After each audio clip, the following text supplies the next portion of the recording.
Nah, kita yang sekarang ini. Jadi pengalaman Rasul Paulus itu contoh bagi kita. Tuhan mau menunjukkan kesabarannya, seluruh kesabarannya. Oh, betapa besarnya berkat ini bagi kita.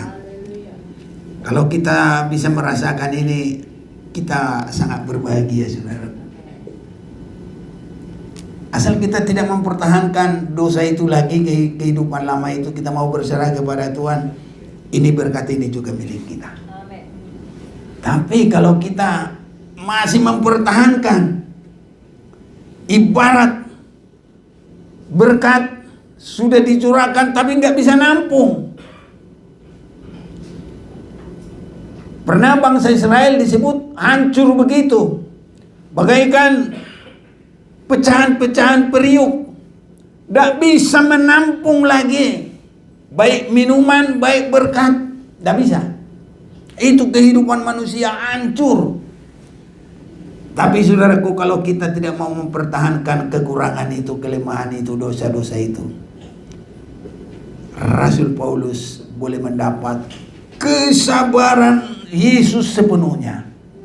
Dan berkat itu juga contoh bagi kita. Kita sangat mendapat berkat, saudaraku. Dengan demikian aku menjadi contoh bagi mereka yang kemudian percaya kepadanya dan mendapat hidup yang kekal. Kita bisa mendapat itu. Biar kita yakin, kita baca bersama-sama ayat 16. 1 Timotius 1 ayat 16. 1, 2, 3. Tetapi justru karena itu aku dikasihani, agar dalam diriku ini sebagai orang yang paling berdosa, Yesus Kristus menunjukkan seluruh kesabarannya. Dengan demikian aku menjadi contoh bagi mereka yang kemudian percaya kepadanya dan mendapat hidup yang kekal.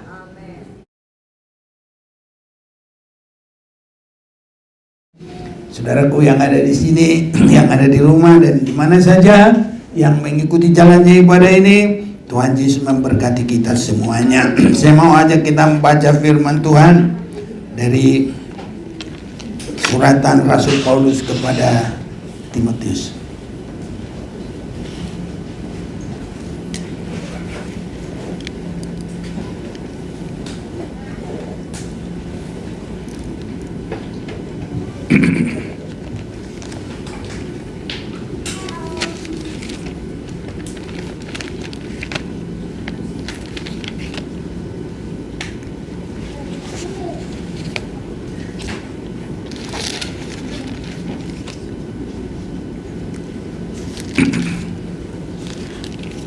Satu Timotius, kita akan baca firman Tuhan ayat yang ke-15 dengan 16.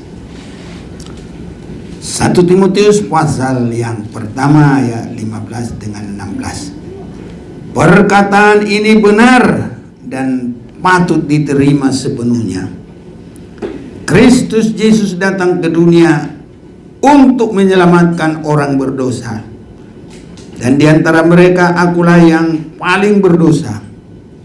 Tapi justru karena itu aku dikasihani, agar dalam diriku ini sebagai orang yang paling berdosa, Yesus Kristus menunjukkan seluruh kesabarannya.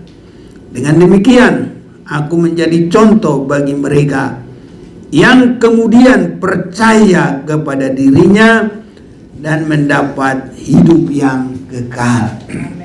Saudara-saudaraku, firman ini adalah sambungan dari tadi pagi. Itu sebabnya kita juga akan membaca Roma pasal yang ke-6 ini, ayat yang ke-23 ini. Saya akan membacakan.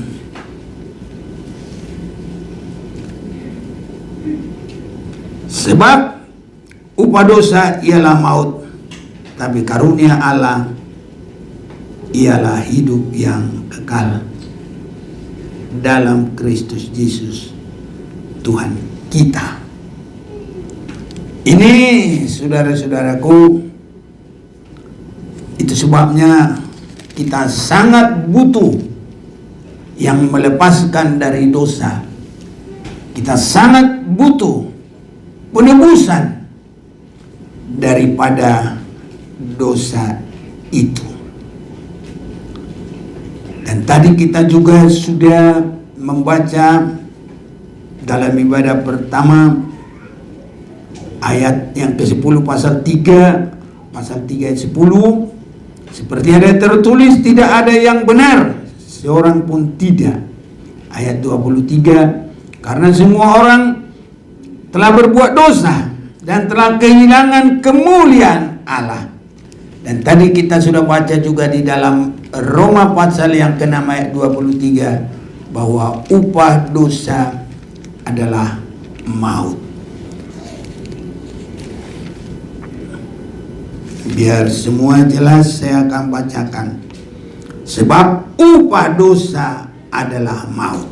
Itu pasal 6, Roma 6 ayat 23. Tapi karunia Allah ialah hidup yang kekal di dalam Yesus Tuhan kita. Saudara-saudaraku, di dalam apa yang kita baca, semua orang sudah berbuat dosa dan hilang kemuliaan Allah. Maka di dalam keadaan awal itu, sebelum Rasul Paulus dia belum menerima Tuhan, agamanya adalah agama Taurat, agama Yahudi.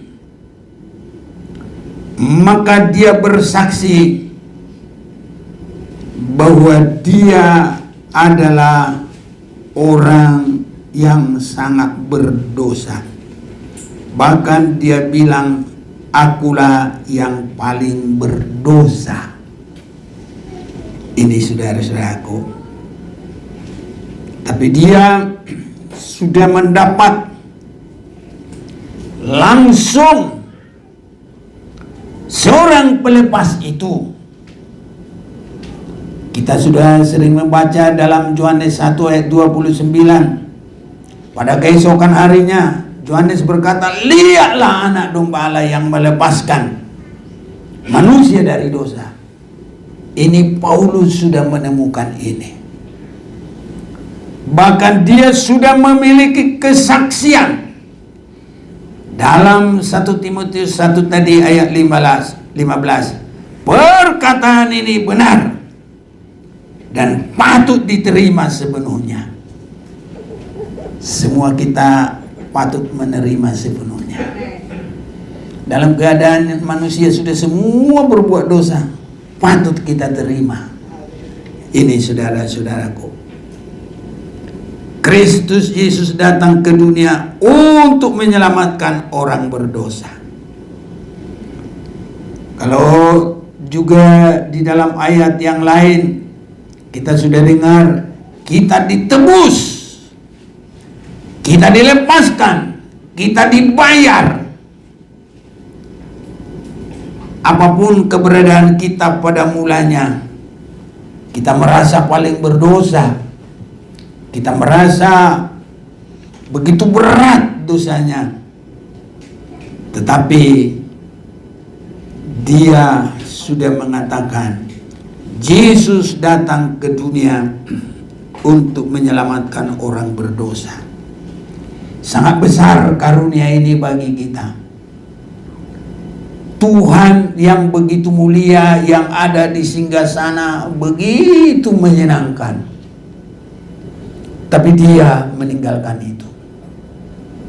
Ada tahtanya, saudaraku. Dia mengambil rupa manusia yang hina. Dan dalam keadaan manusia, dia bukan untuk dilayani, dia melayani. Kalau kita boleh membayangkan ini semua, luar biasa saudaraku, kasih itu dan melaksanakan itu tidak gampang.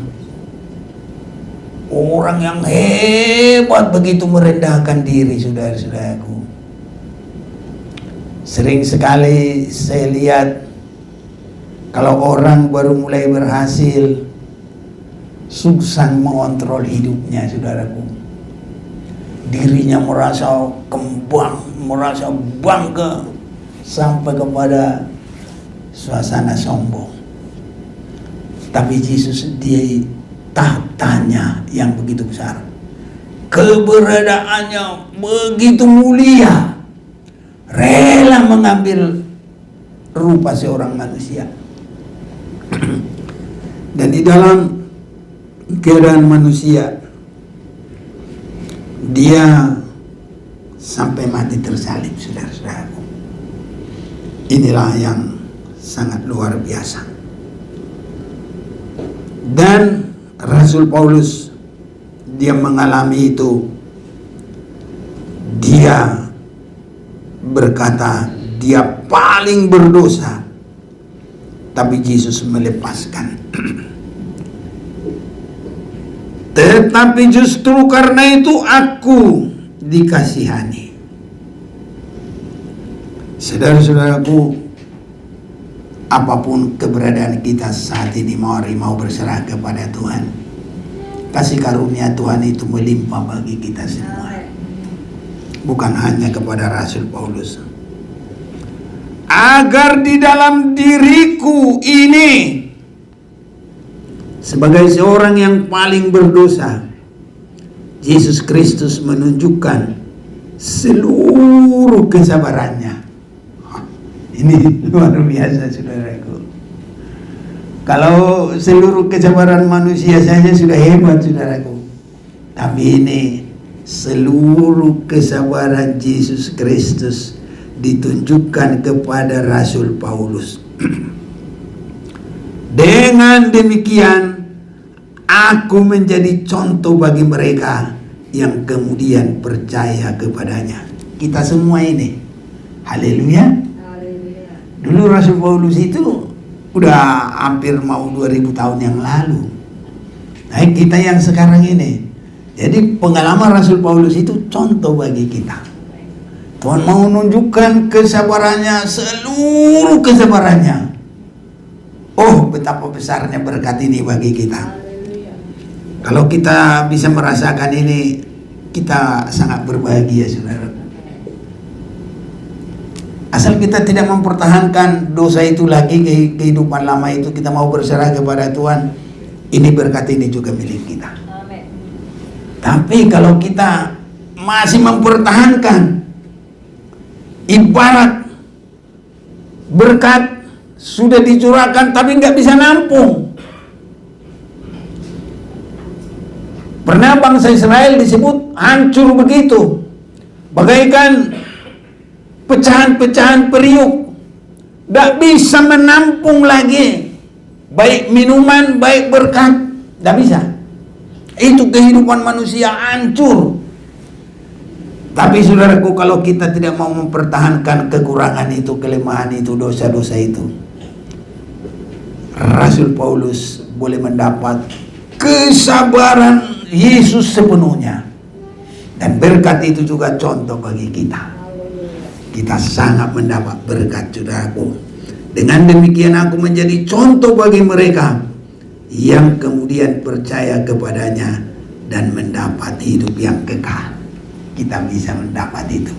Biar kita yakin, kita baca bersama-sama ayat 16, 1 Timotius 1 ayat 16, 1, 2, 3. Tetapi justru karena itu aku dikasihani, agar dalam diriku ini sebagai orang yang paling berdosa, Yesus Kristus menunjukkan seluruh kesabarannya. Dengan demikian aku menjadi contoh bagi mereka yang kemudian percaya kepadanya dan mendapat hidup yang kekal.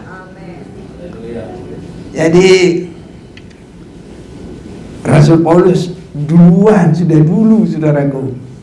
Tapi karena itu adalah dalam urapan Roh Kudus, jadi firman Tuhan yang disampaikan menerangkan kasih Yesus itu, maka sampai kepada saat ini berlaku bagi kita.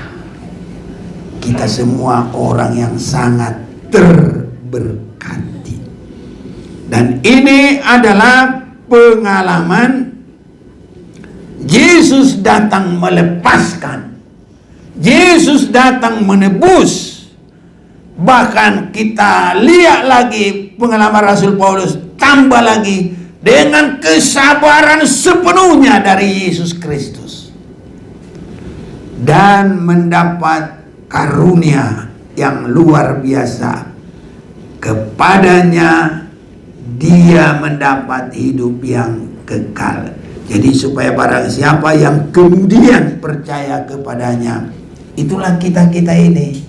Kalau kita mau percaya dengan sungguh, kita mau membuang segala ganjalan-ganjalan itu, kita, saudara-saudaraku, akan mendapat penebusan, kita mendapat pemulihan sampai kepada kemuliaan itu, dan benar-benar sampai kepada hidup yang kekal.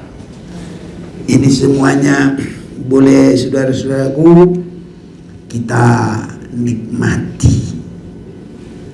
Baru 17, ini suasana di surga ini, saudaraku. Hormat dan kemuliaan sampai selama-lamanya bagi Raja segala zaman, Allah yang kekal, yang tidak nampak, yang esa. Amin. Luar biasa, saudaraku, kasih ini bagi kita, ya. Jadi suasana di surga tadi, 24 tua-tua itu membuka mahkota, merasa tidak layak menerima itu, dan dia hanya serahkan di kaki Tuhan. Itu sama kalau kita menang, kita berkata hormat dan kemuliaan sampai selama-lamanya bagi Raja segala zaman. Saudara-saudaraku, tetap bersambung dari pagi. Banyak orang berselubung dalam firman itu, menutupi kekurangannya, keberadaannya yang tidak bertumbuh berkembang.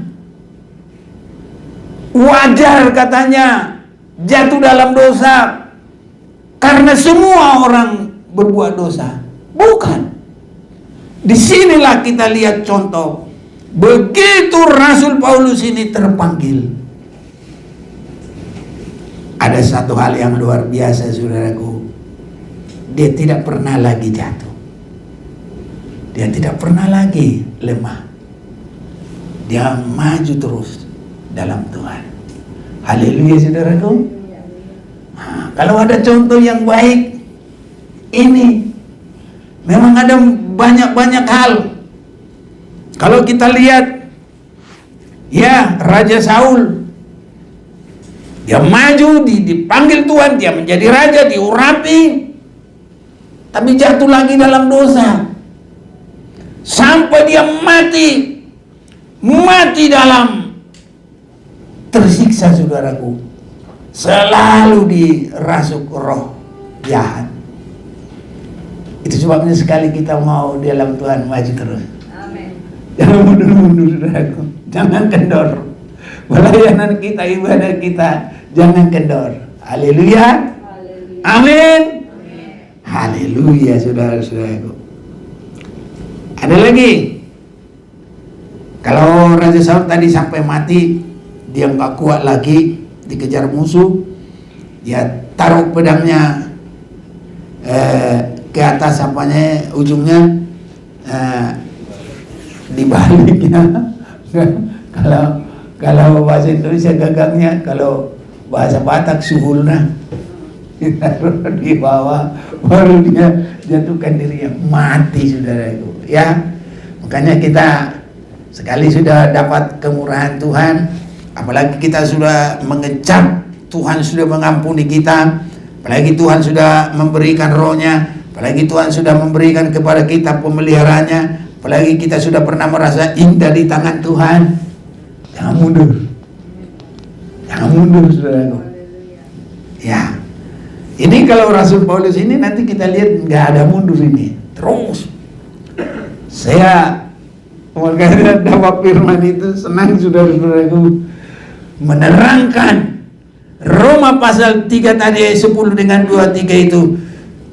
ini begitu dia tinggalkan, berjalan terus, maju terus, bahkan meningkat terus dalam Tuhan. Kiranya Tuhan tolong kita, saudaraku, selalu mengambil yang terbaik dalam perjalanan kita. Amin. Haleluya. Kalau Raja Daud, saudaraku, dia tulus, nggak mikir macam-macam, tapi dari penggembalaan dia diangkat jadi raja. Tapi masih ada jatuhnya, saudaraku. Ada beberapa kali dia harus mengalami hukuman daripada Tuhan karena kejatuhannya. Itu sebabnya kita harus cepat memperbaiki diri, saudaraku, biar jangan terjadi bagi kita hal-hal yang menyedihkan. Ini, saudara-saudaraku, karena tetap apa yang dikatakan Roma pasal yang ke-6 ayat 23. Coba siapa yang baca? Roma 6 ayat yang ke-23. Demikian firman Tuhan. Sebab upah dosa ialah maut, tetapi karena Allah ialah hidup yang kekal dalam Kristus Yesus Tuhan kita. Iya, itu selalu akan terjadi, saudaraku. Upah dosa adalah kerugian. Upah dosa akan sampai kepada maut. Kerugian di dunia juga. Kerugian sampai dalam kekekalan. Mari kita baca bersama-sama. Roma 6 ayat 23. 1, 2, 3. Sebab upah dosa adalah maut, tapi karunia Allah ialah hidup yang kekal dalam Kristus Yesus Tuhan kita. Haleluya. Itu sebabnya kita berdoa, jangan mau sampai lemah, jangan mau sampai mundur. Apapun kerikil-kerikil tajam, apapun, sampai angin-angin, sakal angin, topan, jangan menghalangi kita. Kadang-kadang, saudaraku, angin-angin percobaan itu datangnya bukan dari jauh, mungkin dari dekat-dekat kita juga. Ya bisa saja, saudaraku, bisa saja suami istri yang paling dekat, ada angin topannya juga, bisa saja. Tapi maju terus. Kalau ada yang masih berseru, pasti ditolong Tuhan. Tuhan tolong binasa kami, Tuhan tolong, Tuhan tolong, saudara-saudaraku. Itu sebabnya Rasul Paulus merasakan betapapun itu semua upah dosa dalam maut, tapi dia sudah berkata, sampai Tuhan sudah menunjukkan seluruh kesabarannya. Dan Rasul Paulus menjadi contoh.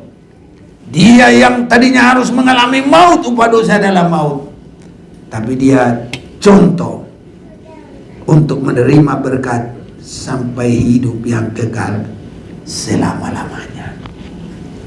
Jadi, saudara-saudaraku, perjalanan Rasul Paulus itu dari lumpur dosa itu diangkat oleh Tuhan, dipindahkan.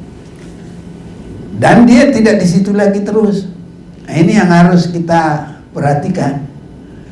Jadi orang merasa berkata wajar berbuat dosa. Tidak boleh, saudara-saudaraku. Dia begitu diangkat oleh Tuhan dari situ, dia nggak kembali lagi. Sama dengan tadi pagi, barang yang kita beli dari toko nggak boleh kembalikan lagi ke toko. Yang punya toko juga nggak mau, karena dia sudah tulis barang yang sudah dibeli apa ya, tidak boleh dikembalikan. Tapi manusia sudah dibeli oleh darah Yesus, selalu masih masuk lagi ke asalnya tadi. Tapi kita, kiranya Tuhan kuatkan tidak begitu. Haleluya, saudaraku.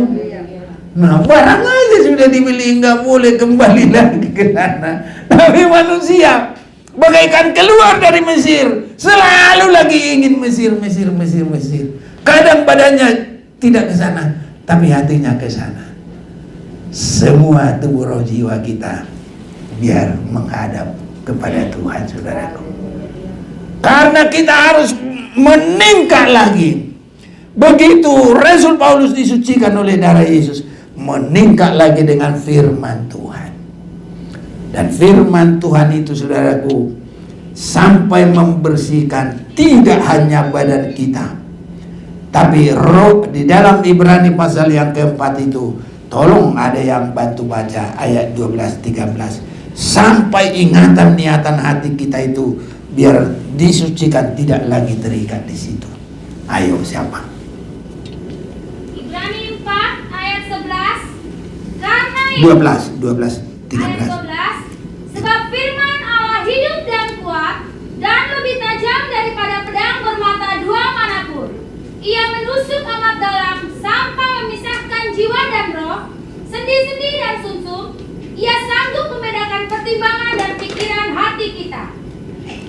Dan tidak ada suatu makhluk pun yang tersembunyi di hadapannya, sebab segala sesuatu telanjang dan terbuka di depan mata Dia, yang kepadanya kita harus memberikan pertanggungan jawab. Amin, saudara-saudaraku. Jadi tadi ditebus itu oleh darah Yesus. Kita dikeluarkan dari dosa itu hanya karena darah Yesus. Tapi sesudah itu, pikiran, ingatan, sampai niatan hati kita, firman Tuhan mengoreksi, saudaraku. Makanya firman Tuhan itu disebut pedang yang bermata dua. Artinya bisa sampai mendalam, saudaraku. Dalam hal ini, pikiran kita tidak lagi pergi ke Mesir. Artinya tidak memikirkan dosa lagi. Kiranya Tuhan tolong kita. Ini pergumulan-pergumulan kita, saudaraku. Dan itu perjuangan-perjuangan yang harus kita berjuang. Karena Tuhan peruntukkan kita untuk masuk hidup yang kekal selama-lamanya. Tuhan tidak hanya menciptakan kita untuk di bumi ini. Kalau untuk di bumi ini Tuhan nggak usah capek-capek. Dan kalau untuk menciptakan manusia itu, saudaraku, adalah penciptaan yang sangat luar biasa. Mengapa? Langit dan bumi hanya dengan kata-kata. Jadilah terang, jadi. Jadilah bentangan, jadi. Ya, terus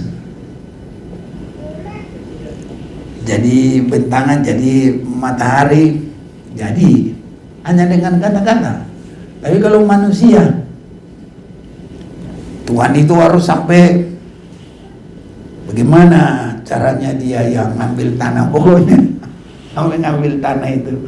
Nah, itu kita boleh masing-masing membayangkan. Dia ambil tanah, pasti dia membungkuk, saudaraku. Itulah untuk menciptakan manusia. Baru dibentuk. Mungkin waktu kita dibentuk itu kayak boneka-boneka yang gantungan kain yang di toko-toko itu, barangkali begitu, saudaraku. Udah jadi begitu, ya kan? Apa? Lanjutnya apa sih? Ditiupkan napas hidup. Manusia itu jadi makhluk yang hidup. Ini cara mencipta manusia ini. Padahal yang maha kuasa. Kalau kita lihat binatang paling besar mungkin gajah. Wah, jadilah gajah cuma begitu aja. Itu pun bukan cuma gajah, jadilah segala binatang-binatang. Gitu sudah jadi, saudaraku. Oh, luar biasa. Penciptaan kepada manusia kita sangat tinggi di mata Tuhan. Jadi kita bukan untuk di dunia, tapi untuk ke surga. Itu sebabnya, saudaraku, kita harus bergumul. Pergumulan kita meninggalkan kehidupan lama itu. Oleh darah Yesus sudah menyucikan kita, oleh firman Tuhan, supaya ingatan dan niatan hati kita tidak lagi bergabung dengan itu. Karena bangsa Israel badannya sudah pergi jauh, tapi pikirannya selalu kembali membangga-banggakan Mesir. Ya, ini, saudaraku, merasa membanggakan lagi hal-hal yang dunia ini. Tapi kiranya Tuhan jauhkan itu dari kita. Biar Tuhan tolong kita semuanya. Saudara-saudaraku, semakin seseorang itu maju dalam Tuhan, bukan lagi dunianya yang lebih dipikirkan oleh dia, tapi dia akan semakin memikirkan bagaimana menyenangkan Tuhan. Kiranya Tuhan tolong kita. Amin, saudaraku. Ya, makanya kita harus siap. Hidup ini adalah kesempatan. Hidup ini untuk melayani Tuhan. Jangan sia-siakan apa yang Tuhan berikan. Hidup ini harus jadi berkat. Oh Tuhan, pakailah hidupku selagi aku masih kuat. Bila saatnya nanti berdaya lagi, hidup ini sudah jadi berkat. Saudara-saudaraku, saya kalau mengalami perkembangan hidup ini, memang begitulah saudaraku. Saat sekarang, ya kalau saya perhatikan sih, mulai umur 50, tenaga itu udah mulai berkurang. 60 tambah lagi. Apalagi karena kalau udah 70 lewat lagi, sudah macam-macam. Kadang-kadang stabilnya itu enggak begitu lagi, saudaraku. Tapi terserah Tuhan mau pakai berapa lama. Pokoknya hidup ini kesempatan, kalau dia kasih umur, melayani Tuhan saja. Iya gitu. Bila perlu enggak usah sakit nanti. Kalau Tuhan mau wakil aja, terserah dia lah. Iya kan. Karena bagaimanapun kan kita nggak bisa tahan-tahan itu. Udah dialah yang ngatur semuanya. Tapi itulah, kita usahakanlah, hidup ini adalah kesempatan. Jadi ini Rasul Paulus ini semakin lama dia nggak mikirkan lagi tentang dirinya. Ini yang dia senangi hanya menyenangkan Tuhan. Ini saudara-saudaraku. Itu sebabnya kalau kita memperhatikan jemaat di Filipi itu ada jemaat yang baik, saudara-saudaraku, yang dia sangat mempercayai. Dan kepada jemaat di Filipi ini dia buka seluruh kehidupannya, bagaimana dia mengasihi Tuhan. Itu sebabnya dalam Filipi pasal yang ketiga, kalau kita baca ayat yang ke-7, tapi apa yang dahulu merupakan keuntungan bagiku, sekarang kuanggap rugi karena Kristus. Nah ini saudaraku, ya bagaimana kita biar pokoknya ada perkembangan. Haleluya saudaraku. Gak langsung seperti itu, tapi biar Tuhan yang pimpin kita. Tapi harus ada perkembangan. Karena begitu keluar dari dosa itu ada terus perkembangan. Nanti perkembangan menyerahkan hidup dalam firman, sampai pikiran kita tidak ada lagi kepada dosa itu, berkembang lagi hanya menyenangkan Tuhan. Jadi apa yang dahulu merupakan keuntungan, dia nggak rugi. Itu mengambil pikiran dan perasaan Yesus. Apa pikiran dan perasaan Yesus? Yang walaupun kesetaraannya dengan Allah, tapi tidak menganggap itu harus dipertahankan. Haleluya saudaraku. Ke situ. Jadi manusia ini sekarang yang mempertahankan itu yang paling masih doyan. Susah saudaraku kalau tidak mempertahankan. Kadang yang salah, yang kaleng-kaleng dipertahankan, dosa juga dipertahankan. Kalau kebenaran dipertahankan, bolehlah. Tapi kalau Rasul Paulus, keuntungan yang dulunya saja juga sudah tidak dipertahankan. Karena inilah peningkatan di dalam Tuhan. Jadi dari mulai meninggalkan dosa itu terus ada peningkatan. Kiranya kita maju terus, saudara-saudaraku. Nah, ini perjalanan. Tinggal bagaimana kita semuanya nanti ada penyerahan. Tapi Tuhan sudah mulai selalu membimbing kita. Seperti tadi penggembalaan itu membimbing semua. Kalau masih anak-anak belum kuat kakinya, tadi digendong apa dipangku? Di bangku ya.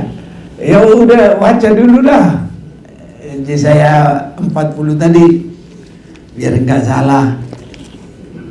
Saya 40 ayat yang ke-11. Ya. Demikian firman Tuhan. Seperti seorang gembala, ia menggembalakan kawanan ternaknya dan menghimpunkannya dengan tangannya. Anak-anak domba dipangkunya, induk-induk domba dituntunnya dengan hati-hati. Iya, ini saudara-saudaraku. Tuhan akan membimbing kita semua. Bagaimana penyerahan kita?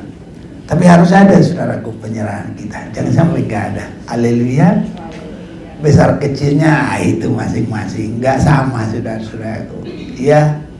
Tapi kita semua harus sama di dalam menerima anugerah itu. Tadi kita sudah baca itu. Dialah contoh bagi kita. Orang yang percaya di kemudian hari. Ya sekarang ini buat kita. Ini giliran kita sekarang. Nanti giliran penerus 50 tahun lagi, ya mungkin kita sudah nggak ada lagi. Ya kalau ada yang masih muda-muda ini, ya bisa lah ya kan. Nanti habis 50 tahun lagi, 1 jubel lagi, udah ganti lagi. Ini generasi kita, maju terus, haleluya. Ini saudara-saudaraku, ya. Jadi, tetapi apa yang dahulu merupakan keuntungan bagiku, sekarang kuanggap rugi karena Kristus. Itu sebabnya kita berusaha, saudaraku. Apalagi terhadap saudara kita yang dekat dengan kita. Semuanya lah suami istri. Jangan engkel-engkelan, saudaraku. Apa yang dipertahankan kadang-kala yang tidak berarti aja. Yang tidak berarti apalagi itu, ngapain lah itu? Ngalah kak, sudah bereslah. Nah, sedangkan kebenaran kita, sedangkan keuntungan gak dipertahankan lagi sama Rasul Paulus. Haleluya, saudaraku. Apalagi yang tidak berguna. Kadang orang tidak berguna lagi, ya hidup hukum. Ada begitu aja. Ya udahlah, lupakan aja semua, kan sudah beres. Nah, tapi saudaraku, apa yang dahulu merupakan keuntungan bagiku, sekarang kuanggap rugi. Jadi kita memandang Kristus saja terus.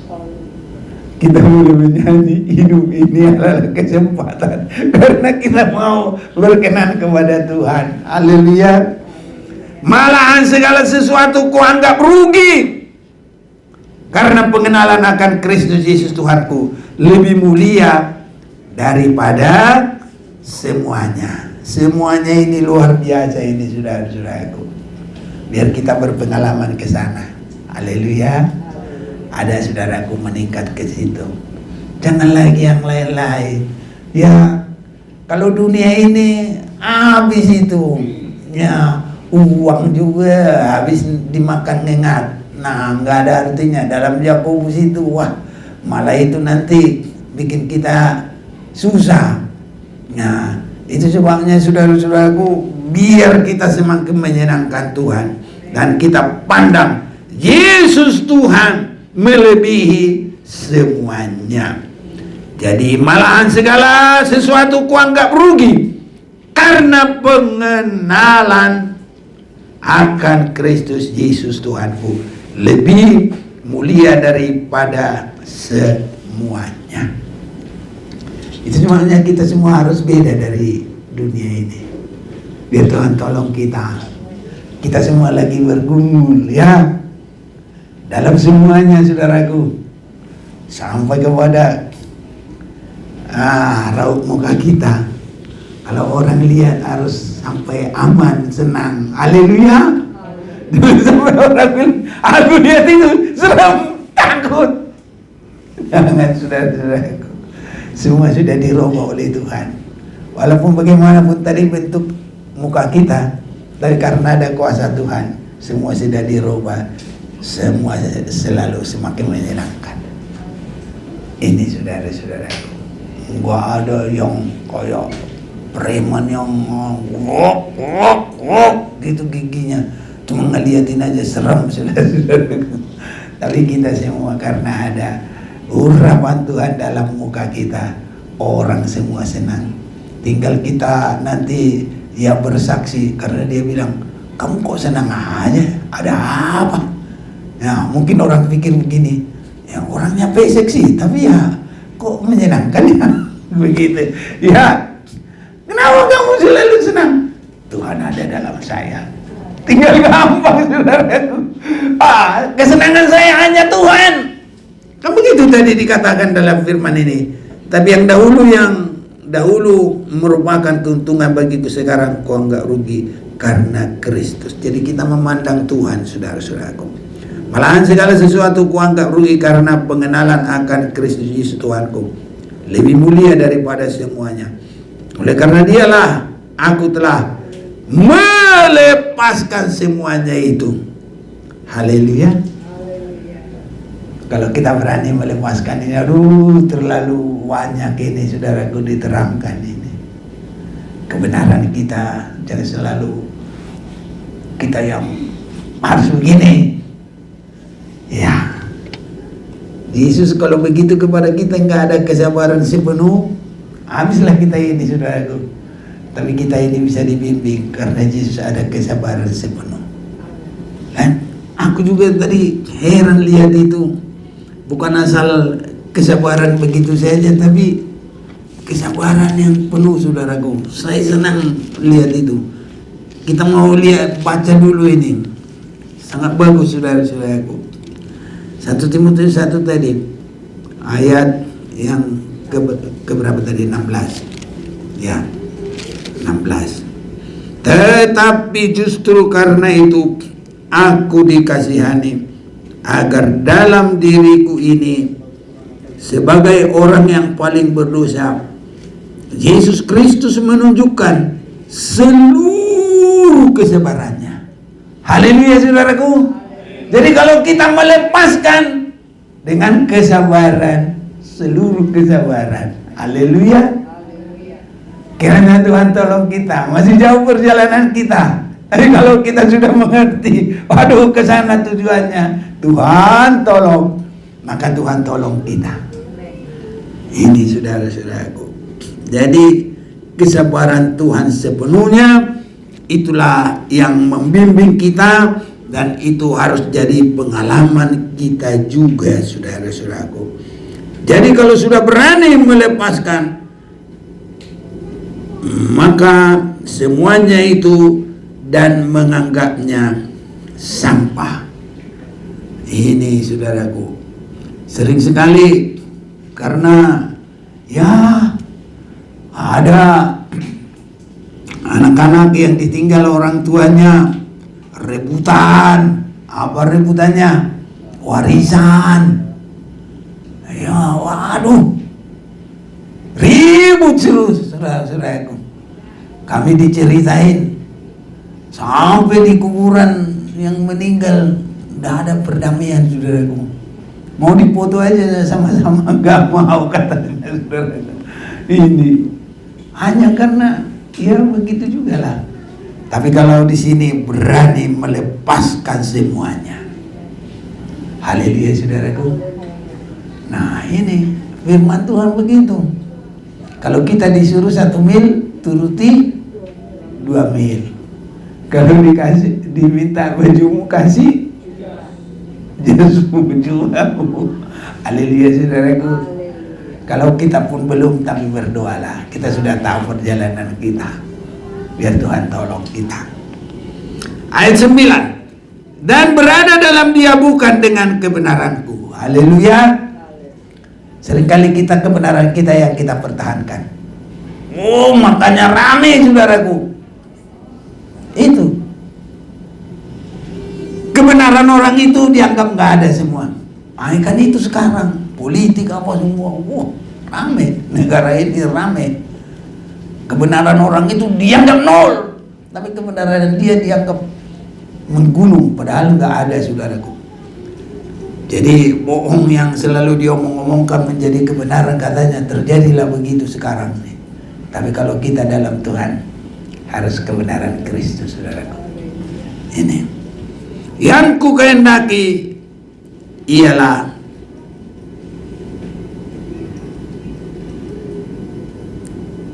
langsung lagi 10 ya. Yang ku kehendaki ialah mengenal Dia dan kuasa kebangkitannya dan persekutuan dalam penderitaannya, di mana aku menjadi serupa dengan Dia dalam kematiannya. Jadi ini saudara-saudaraku, intinya kehidupan Rasul Paulus itu. Mulai dia dilepaskan, Roma 3 ayat 10 dengan 23, dan Roma 6 ayat 23, upah dosa itu adalah maut. Begitu dia dilepaskan dari situ, dia terus meningkat dalam firman, praktek firman, sampai selanjutnya dia kepada penyempurnaan, hanya menyenangkan Tuhan. Itulah tingkat perjalanannya. Jadi dia tidak pernah lagi wajar berbuat dosa, nggak ada begitu lagi.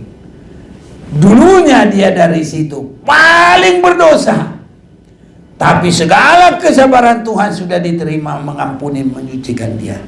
Dan sesudah itu dia tidak di situ lagi, di dalam dosa itu.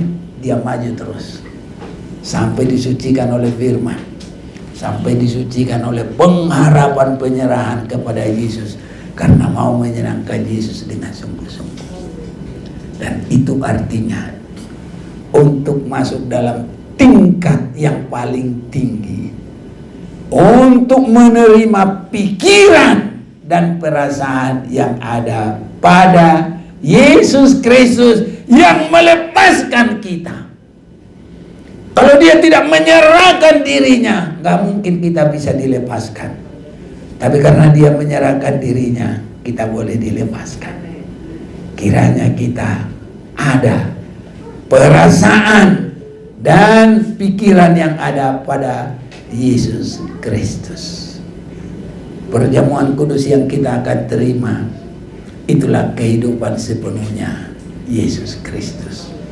Kalau untuk kita cukup dengan perasaan dan pikiran yang ada pada Yesus Kristus. Saya baca itu dan untuk kita datang kepada Tuhan. Ayat yang kelima, Filipi 2 ayat 5. Hendaklah kamu dalam hidupmu bersama menaruh pikiran dan perasaan yang terdapat juga dalam Kristus Yesus. 6. Yang walaupun dalam rupa Allah tidak menganggap kesetaraannya dengan Allah itu sebagai milik yang harus dipertahankan, melainkan telah mengosongkan dirinya sendiri dan mengambil rupa seorang hamba dan menjadi sama dengan manusia. Kalau ini saudaraku ada pada kita, nggak mungkin kita akan salah lagi. Nggak mungkin kita akan menjadi ibadah yang hanya kebenaran manusia. Tapi tadi kita sudah baca dalam Roma pasal 10, masih ada manusia biarpun lama, biarpun giat untuk Allah, tapi dengan kebenarannya sendiri. Tapi kita harus kebenaran Tuhan, harus perasaan dan pikiran yang ada pada Yesus Kristus, supaya kita sangat diberkati oleh Tuhan. Kita mau terima perjamuan kudus, itulah hidup Yesus Kristus.